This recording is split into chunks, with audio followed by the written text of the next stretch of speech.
I've put together a list of over 100 tips and tricks for Mana Lords that will help you in your next run. Instead of going one by one, I've split them up into categories with timestamps and even further subdivided into related groups. I've also included a Notion page where they're organized in case that's easier to follow along with. Let's jump right into the tips. A good starting build order that works even on the highest difficulty setting is a hitching post, order an ox, logging camp, granary, storehouse, and one burgage plot. Staff the logging camp with 2 families, the granary and storehouse with 1 family, and leave the last family available to help build more housing. As you collect more logs, place up to 6 burgage plots in total. After the 6th burgage plot is done, build a well and start collecting food. As new families move in, continue to build burgage plots and then eventually build a firewood collector. And that should complete your starting build order. If you have 2 times rich resource foods to start with in your region, you can grow your population incredibly fast without starving. If you start collecting before winter, you'll be able to grow by 1 family per month for the entire year. Without the rich sources, you'll typically have to stop around 10 families until the next year rolls around. Make sure you have at least 6 months of food stored up by October when most food sources shrink, and you'll be able to survive until March of next year when food collection begins again. A quick note for rich wild animals. This is technically a food source, but it doesn't produce as much food as other rich food sources like fish, berries, or mushrooms. You'll typically get less than half from this source in a single year, but you'll also get pelts to sell. Just keep that in mind when planning out how fast to expand your population. If you don't like your starting region, simply exit and start a new game. The whole process takes less than 10 seconds in total. All of the difficulty settings will be saved, so you don't have to redo those, but you will have to select your character, where on the map you want to start, and make another banner. You could make it even easier by saving your banner before you start your first run, and each time you load, it will automatically populate for you. It shouldn't take you more than 5 tries to get at least one resource that you want, like rich soil or rich iron, but it can take 10 to 15 tries to get the exact 2 resources that you want. It's a fairly small investment of time compared to having the perfect starting region. Once you get the essentials for a town down, housing, food, firewood, well, and a church, then your focus should shift towards building Militia ASAP, assuming you're playing with the Baron, Bandits, or other AI active.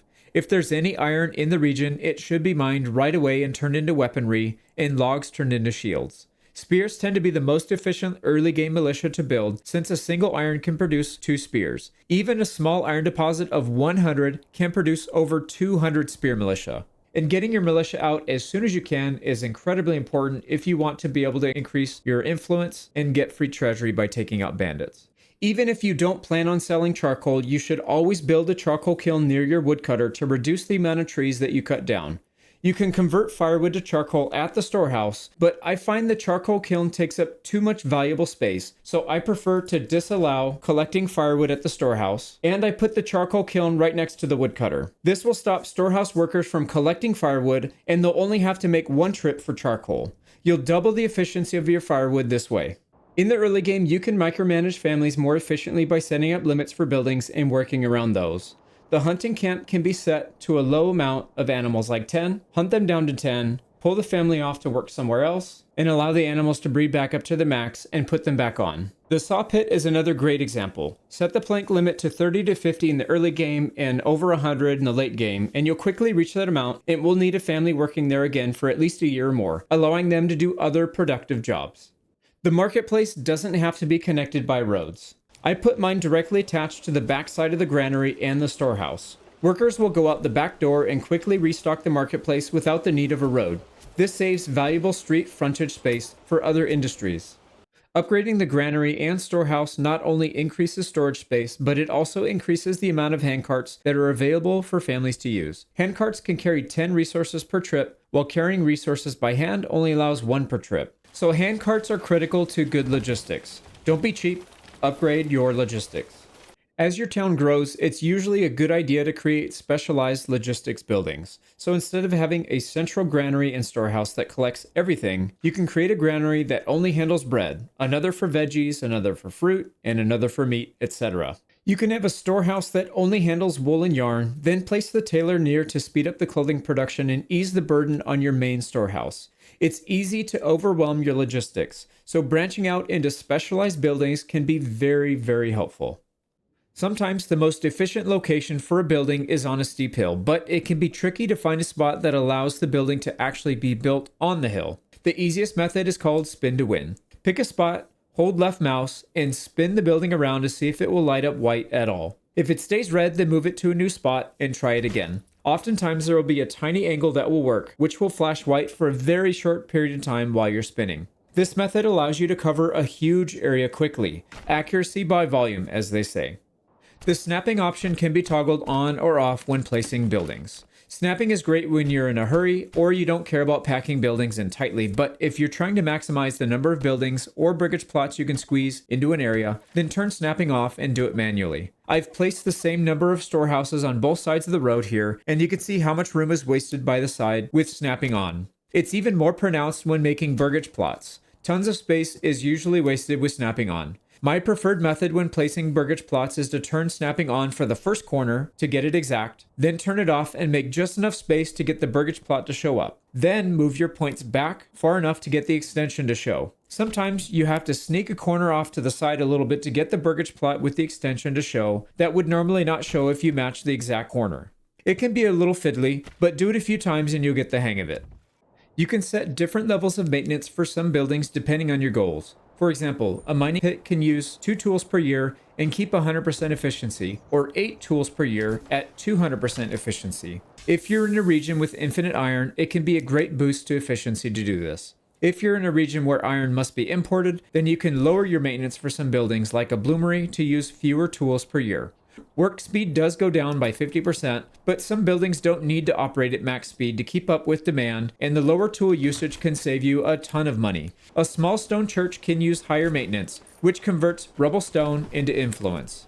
If you're producing an item for sale but the raw materials or the King's Road isn't close to your main town, it's a good idea to place a granary or storehouse near the trade post and move production nearby to avoid the long trips by the trade post workers. You can also build housing close by to avoid long commutes to the workers, making the setup even more efficient. One of the biggest gains to efficiency in the late game can come from reassigning families to work jobs that are closer to their homes, but it can be extremely time consuming, especially as towns grow bigger. There is a faster way than doing it manually on each individual Burgage plot. Start by zooming out and holding tab to see every location where a family is working. Then unassign everyone until you have no families assigned to work. Next, identify which industries are critical and need to be as efficient as possible, and assign families to those jobs first. The game will automatically assign the closest family to that job, and since you'll be assigning the most important jobs first, you'll be able to increase efficiency without having to do everything manually. Then fill in the rest until you have all of your jobs filled. Be mindful of your forests. As the campaign goes on, your forests will get cut back further and further, making your wood industries less efficient over time. In order to bring efficiency back, build forester huts and have them seed an area near your wood collection buildings. They can plant in all seasons except for winter, so get them working as soon and often as possible. It can take several years to regrow a portion of the forest that was cut down. Artisan workshops are incredibly sensitive to logistics since they can only ever carry one good per person per trip. Make sure to build your artisan upgrades as close to the storage that they'll be grabbing the goods from as possible in order to keep their output high. The difference between going directly across the street versus going 2 or 3 blocks away is staggering. Get them as close to the storage, right next to it when possible, and not just close by. If you have the space, it's better to build more production buildings than it is to have more families working one production building. As an example, one malt house with 2 families assigned will produce less malt per month than 2 malt houses with 1 family in each. The same goes for other production buildings like bloomery, tile maker, weavers' workshops, etc. Most production buildings require fuel to run, and a lack of fuel can cause production to stall, reducing efficiency greatly. If your production buildings are located close by to a woodcutter, charcoal kiln, or a storehouse with fuel stocked, then it's typically not a big deal. But if your production isn't near any of those, it can reduce efficiency by as much as 50% or even more. To counter this, always keep a small fuel stockpile between 2 and 5, and you'll rarely run into issues. This is because only 2 out of the 3 family members can work on crafting at a time, but all 3 members are allowed to stockpile fuel. So while 2 members are working on crafting, the third can go fetch more fuel instead of sitting around idle. Before you start building anything in a region, it can be helpful to identify where the best farming spots are and restrict your town's growth in those areas. This can be done with farm fields left on fallow, but you'll cut down trees in the way, wasting tons of logs and firewood. It also looks much worse. My preferred method is to roughly trace the outlines of crops using roads. Unfortunately, you can't have fertility overlays up when placing roads, so you'll have to toggle back and forth to trace it accurately. But the end result is much more efficient and looks more natural. Make sure to build several burgage plots near your farmhouses so the farming workers can live close by to the fields. If they have to commute a long distance to get to the fields, it reduces the amount that they can farm during the harvesting and planting season. If they live right next door, they can start farming right away on the 1st of September. You can assign families from the burgage plots to the farmhouse by using the Reassign work button. Set up farming fields in 0.5 to 0.7 Morgan sizes. Smaller fields make it more efficient for oxen and laborers to work together since people cannot work the same field that an ox is plowing. And sowing can't happen until the field is 100% plowed. It's better to have several smaller fields than a couple massive fields, even though the crop yields will be the exact same. You can increase the farming yields by building 5 apiaries within your farming region. You get a 2% bonus per apiary up to a 10% total. Apiaries are 50 gold each, but produce goods that can be sold for more than 50 gold within the first year, so the payback is quick. Pollination also helps vegetable gardens and fruit orchards, so they can be built in every region. You can also increase yields by cutting down forests, since those areas will be converted into meadows, which in turn increase crop yields for the region. Sheep can be bought for 30 regional wealth each and can breed to produce more sheep. I'll typically import 10 sheep or so by year 2, and then by year 6 I'll reach max capacity for the region, which is around 160 to 180. It's best to import sheep rather than lambs, since sheep can be sheared for wool and reproduce from day 1. Even with only one worker at a sheep farm, you'll produce over 700 wool per year, which can make 700 clothing from a tailor shop. When setting up pastures for your sheep, the shape and size can make a massive difference. Larger pastures are much less efficient than several smaller ones covering the same area. A small square can hold 5 sheep. Double to make a rectangle can hold 10, but then increase by 3 times the size and it barely holds 16 sheep. That same large pasture broken down into smaller squares and rectangles can hold 41 sheep in total, more than 3 times the efficiency. It's better to build several smaller pastures rather than a few larger ones. When setting up a butcher shop, make sure to butcher the lambs instead of the sheep since they produce the same amount of hides and meat as the adults, but only adults can be sheared for wool and will reproduce to make more lambs. Set the limits on the Advanced tab. I'll typically put sheep up to 200 to avoid culling any of them. Then I'll leave the lambs at 10 or 20 depending on how quickly I want to get up to max capacity. Once you reach capacity, you can begin lowering the limit for your sheep as well to produce more meat and hides if that's what you want. If you're setting up multiple regions with sheep, it's best to import only at your starting region, grow their numbers, and then trade internally to avoid the 10 regional wealth tariff charged per sheep. You can do this by going to an animal trading post, click to uncheck the box next to the sheep, select import in the home region with spare sheep, and then uncheck the box in the other region to select import. Your workers will then go across the border, grab some sheep, deposit some wealth for them, and then bring them back to the other region. You'll end up saving 10 regional wealth per animal, which adds up to a significant amount. When setting up farming fields, you can rotate 3 different types of crops without needing a year of fallow. That's because fertility will regenerate for each crop group separately. So each crop will have 1 year to grow and then 2 years to regenerate it back to full. If you only need 2 types of crops, you can save some labor by having less families work the fields. And if you only need 1 crop type, then you'll have 2 years of fallow and need even less labor to work those fields. I find that 1 farmhouse with 2 oxen and 3 families is the ideal number to use for farming.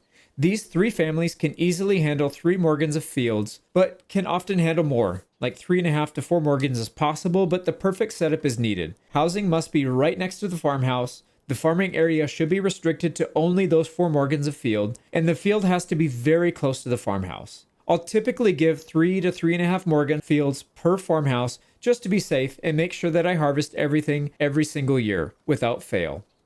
For large farming setups, restricting the work area for each farmhouse is critical to getting the full harvest. If you're following the previous tip, then each farmhouse is responsible for 3 to 4 Morgans each, and their farming areas should be limited to those fields only. There will always be a little bit of overlap for large fields, but it's important to restrict their access or they will start to gather crops at one corner of the region and then slowly work their way to the other areas, meaning too many people are working the same fields and they won't have time to get to all the fields before harvest is over. If the work area is restricted, they will split up and collect crops in their designated areas, and all the fields will have plenty of time to harvest fully. You should not farm wheat and rye in the same crop rotation since they both draw from the same fertility rating. Barley and flax have their own separate fertility, so they can be mixed in without any issues. But even having wheat and rye with fallow in a 3-year rotation will result in very poor yields for the second crop in that rotation. Instead, alternate between wheat and rye for different sets of fields. For example, wheat, barley, fallow, or rye, flax, fallow. This will ensure the soil has enough time to recover between harvests. In order to get the most out of berries and mushrooms, get a worker on it starting in March in a forager hut that's very close to the deposit. You want to keep the deposit at or as close to 0 the whole time in order to get the max yields for the whole year. If you don't collect fast enough, the deposit will hit its max capacity and you'll lose out on some of the resources for the year. Once the deposit says shrinking and the deposit is at 0, you can pull the labor off for the year. Regular deposits yield around 150 per year, while rich deposits will yield around 300 to 350 per year. Low-tier burgage plots only need 2 different types of food to satisfy their needs, but tier 2 need 4 types, and tier 3 even more. If you're planning on keeping burgage plots low tier, it's okay to spam 2 different food types, but for more advanced towns, it's best to make all different kinds. Pears and apples, pigs and goats, carrots and cabbage, wheat bread and rye bread, etc. The more food types you have, the easier it is to satisfy your higher tier population. It feels bad to make anything other than the most efficient kind, like pigs on a map with tons of trees or pears and cabbages only, but you will need the variety eventually. Always convert flour into bread through a bakery extension. If you use the communal oven, it's not only slower, but it's half as efficient. 1 flour becomes 2 bread at the communal oven, but 4 bread at a bakery. 1 rye flour becomes 1 bread at the communal oven, but 2 rye bread at a bakery. Do not use the communal oven unless you physically can't upgrade a burgage plot to level 2 with the bakery extension. You will be throwing away food. The type of burgage plot extensions you upgrade to in the early stages of a town should be determined by what kind of food the map is providing. If a region has only rich berries or mushrooms, then you'll need to focus hard on meat and animal products, such as chickens, goats, and pigs. The mushrooms or berries will satisfy this first need for dozens of families, but they will need meat ASAP. If you've got rich animals, you'll still need to supplement meat because hunting spots don't provide that much meat per year. If you've got a rich source of fish or eel, then meat won't be an issue, but the other categories will be, and you'll need to produce vegetable gardens right away to satisfy those needs. If your region has both rich berries and mushrooms and rich eel or fish, then consider producing fruits as the first backyard extension. Tier 1 plots will have all of their needs handled, but Tier 2 burgage plots will need a source of fruit or animal produce, and fruits are the easiest to mass produce early on. Before upgrading small backyard extensions, take a look at what your town will need most in the next few years. Is your town just starting out and you need as much meat as possible? Build chickens or pigs. Especially pigs if the region is heavily forested, since you get a bonus. Are you planning on upgrading to Tier 3 burgage plots soon? Goats will be necessary to produce hides, leather, and eventually turn them into shoes, which are all needed for Tier 3 burgage plots. Are you tight on funds for the upgrade? Chickens are a great value at only 20 gold each, allowing you to upgrade 5 instead of only 4 pigs or goats for the same money. If you've got all your foods covered for now, consider upgrading to 5 apiaries to increase your crop, veggie, and fruit yields. The most efficient vegetable and fruit backyard extensions are large, square-shaped ones. Large is best because it's better to produce 200 apples with 2 families than it is to produce 200 apples with 4 families, because those extra 2 families could have upgraded their burgage plots with pigs, chickens, another apple farm, etc. instead. And square-shaped plots are best because it minimizes the walking distance from the burgage plot to the trees and back. They can only collect in September, so if they have to walk too much and drop off, they won't end up getting to the trees in the back. I don't know the exact numbers because I haven't tested it to be exact, but I find that duplexes with 400 to 500% size to be good for fruit orchards, while 250 to 300% size for duplexes for veggies is ideal. If you go too big, you'll have trees that never get picked and the space and money invested go to waste. Bread should be produced in every single region, even the ones without rich soil. Wheat and rye fields can produce a massive amount of food relative to the amount of labor required to harvest it. Even if you don't need the food, produce wheat bread anyways and sell it at the trading post. Bread sells for a ridiculous 5 gold per loaf, and it's not hard to get 400 plus bread in a single harvest with only 10 to 12 families harvesting it. That's 2,000 regional wealth per year if you sell each loaf. When you build large veggie or fruit plots, the families living inside those burgage plots should be given jobs that are not seasonal. For example, they should never be assigned to work a farmhouse because the harvest season is the same for both. They will either collect their veggies and fruits, or they'll collect the crops in the field, but they will not have time to do both fully. I tend to have my veggies and fruit families work at the storehouses and granaries, since they typically will have a lot of downtime to handle both jobs. It's also good to keep their work close to their home, since they will commute back home during the harvest season, and then walking time cuts into their harvest time. If you've got meat being produced at burgage plots all over your region, then consider building a separate granary whose only job it is to collect meat. The problem with collecting meat is burgage plots produce roughly 1 per month, and the granary workers can't go to multiple houses to load up their carts with meat. They have to collect one house at a time, bring the meat back to the granary, and repeat. This is a full-time job for several families, and if you've got a large town that's spread out, but you're still on a single granary from the beginning, the workers will either not have enough time to collect the meat and it'll rot before being consumed, or they will collect the meat and neglect collecting the other foods that you're producing. Regensburg Guildsman is one of my favorite origins because it allows us to collect regional wealth from the very start, and it scales well into the late game. Each burgage plot built gets a +1 to regional wealth, even for level 1 plots. Higher tier plots will still keep the +1 bonus, so a tier 2 plot pays 2 per family per month, and a tier 3 pays 3 per family per month. Upgrading burgage plots is much cheaper, and the extra negative approval from taxation is negligible. The import value for salt and iron isn't really worth it, so don't bother with that. But with that said, this perk can work well on any region no matter what resources are present, and I highly recommend it.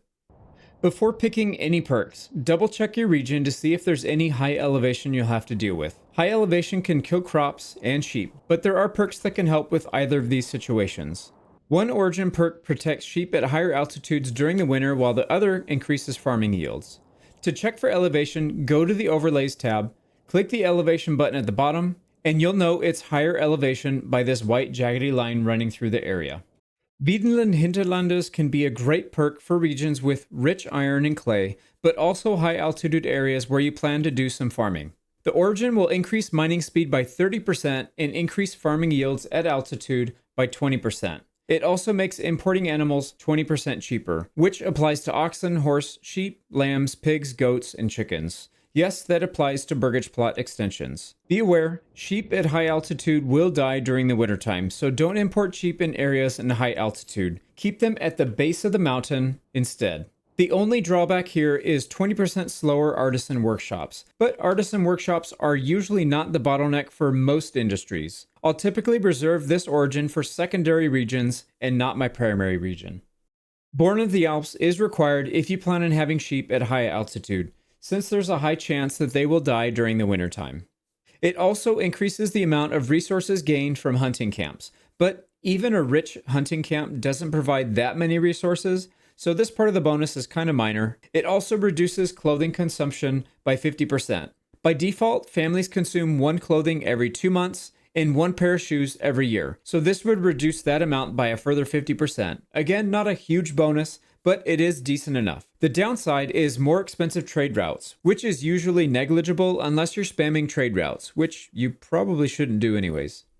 This is my personal opinion, but in general, stay away from origins that reduce efficiency of any food production. Of the Volksland reduces agricultural efficiency, which means your wheat, rye, veggies, and fruits will all produce 25% less. Smiths of Passau reduces efficiency for sheep farms, pigs, goats, and chickens by 20%. And Weiden Hinterlanders does reduce artisan efficiency by 20%, which will slow down a bakery. But bakeries operate at such a high speed, it doesn't really make that much of a difference. So in that case, I think it's okay. But with that said, food is going to be your biggest bottleneck for 99% of the towns. So do your best to protect your food production and stay away from the bad origins.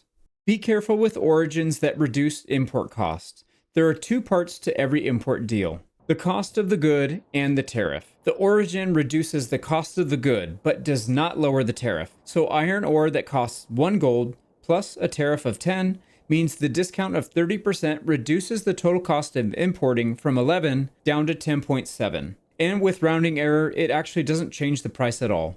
This applies to two origins: the Regensburg Guildsmen and the Nuremberg Prospectors, although the Nuremberg Prospectors does give you a free trade route for iron and salt, so that does help some. Spear Militia can take out raiders and bandit camps without taking any losses. Be sure they aren't tired before combat, or they will perform much worse. Make sure they aren't moving and on defensive stance when they get charged by the bandits. Once all the bandits have reached your line, switch them to aggressive so they can quickly deal damage and dispatch them. Spears have charge reflect stats, which hurt the enemy if they charge you, but you must be standing still and facing the enemy for it to work. You're allowed to have up to 6 militia groups in total, but only if you reserve all 6 before you build your first manor house. Once you build a manor house, it creates a retinue unit which takes up one of the 6 slots. If you have all 6 militia before, then build a manor house, you can go over the 6 unit cap limit. You only have to create the militia group. You don't have to fill in their ranks. Keep in mind, as you expand militia groups, they will fill in evenly until they're all maxed out. If you don't have the population or gear to properly fill them out, then you'll be at a huge deficit until you can properly fill them out. My preferred strategy is to have at least 3 regiments in the starting region, and then 1 to 2 in the expansion regions. This way, I'll be able to fill the first 3 in a reasonable time without nerfing my entire army, because I can pull population from the other regions. It's best to play defensive with a good number of ranged units to punish the bad AI. Typically, the AI will send small forces as a frontal assault as well as flanking units to get at your back line, or flank the front line from the side. The problem for them is they don't time it right, and you can often route the frontal assault fast enough to move the front line to intercept their flankers. But this can usually only be done with enough firepower from the back line. 3 to 4 ranged units is usually enough. If you get the option to fight on friendly territory, do it. If you built a castle, then even better. Your troops get a morale bonus when fighting on friendly territory, and fighting inside a castle allows you to create a choke point while still getting ranged damage off. To fend off raids, all you need is a tiny castle and 1 fully upgraded retinue. The choke point allows you to kill off all 4 brigands without taking a single loss. It also works really well with bow or crossbow units in the back and any melee frontliner. Armor plays a huge role in combat. Heavily armored militia will outperform non-armored militia by a wide margin.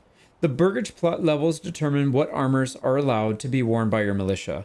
Tier 1 can have only a helmet, Tier 2 can wear a helmet and gambeson, and Tier 3 can have a helmet and chainmail armor. Be sure to have enough mails in the higher tier Burgage plots to qualify for better armor. For every 18 Burgage plots, you'll be able to supply a full regiment of 36 troops. So you'll need at least 18 Tier 3 Burgage plots to supply 36 helmets and 36 chainmail.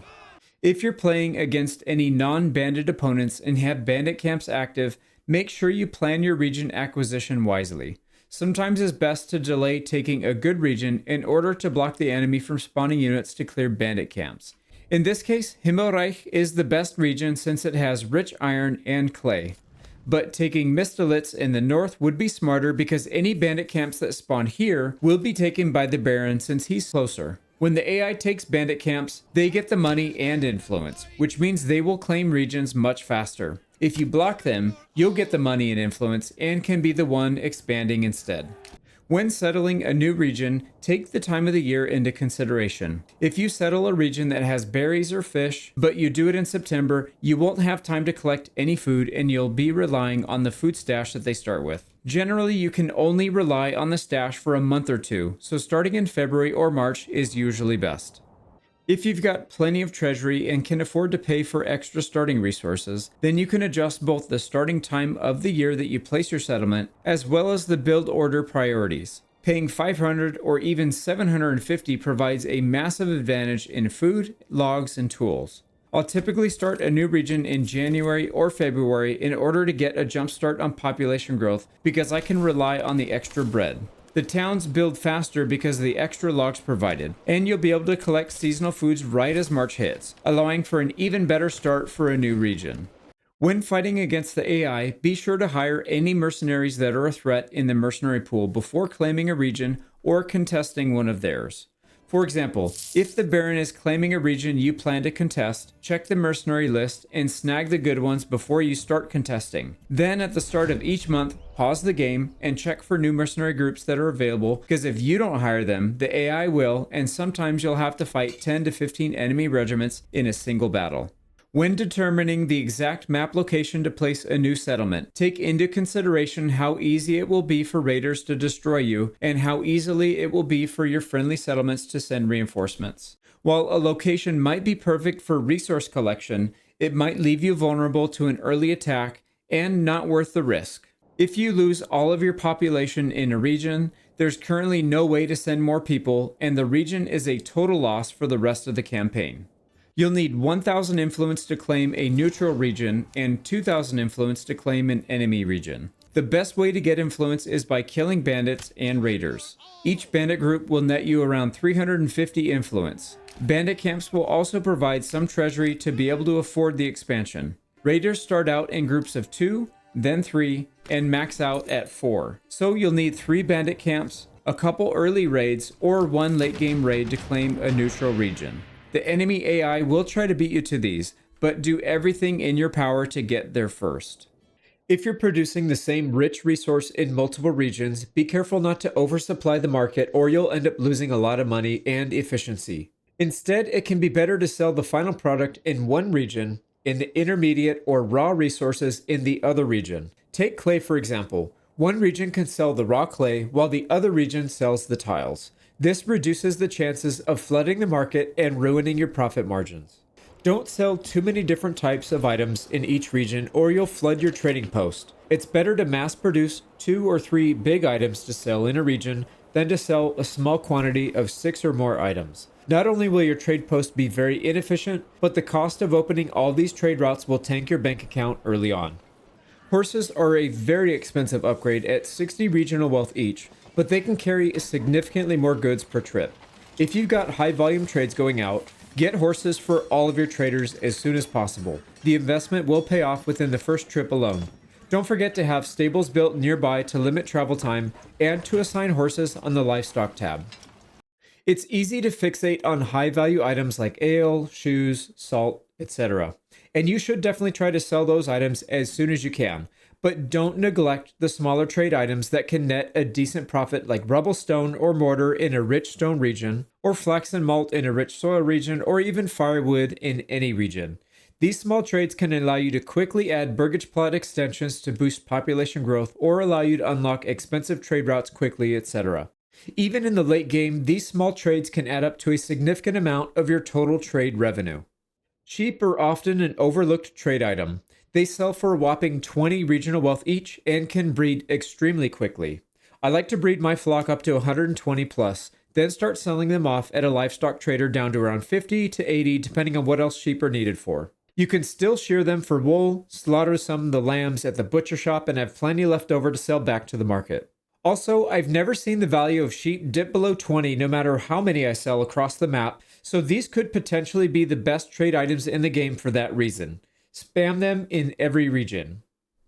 Importing goods can be very helpful for one-off supplies, but try not to rely on them for things that you need a constant supply of. For example, importing food is usually a terrible idea. The only caveat to that is wheat, since a single wheat can be imported for 12 and then turned into bread that will sell for 5 each. But if you're importing all of your fruits or meats, you'll go broke quickly. Imports should be reserved for things like stone to upgrade the church or iron to produce weapons and armor. All of these are one-off trades that don't need to happen every single month for your town to survive. Be smart with your imports. Bartering between regions can be incredibly powerful since it doesn't tie up your trading posts, but still moves goods around between regions.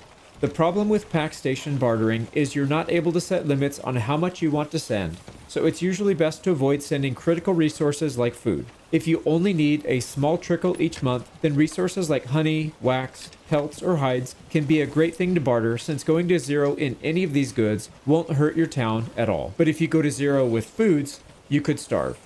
If you do wish to barter essential goods, make sure to mass produce it and have redundancies in place.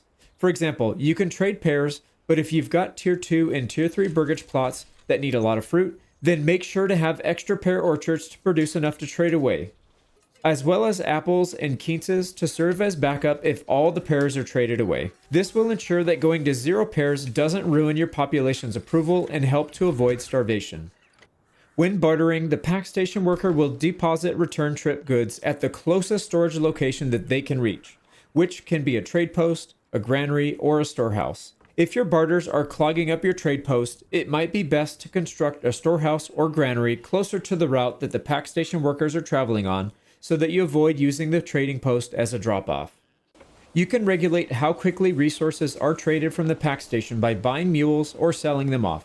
For example, if a barter is trading resources too fast and you'll have to micromanage it manually, try selling a mule or two from the pack station to slow them down. This can easily be done at the livestock trading post. Simply export them and move the limit down. You can also try different goods to speed up or slow down barters.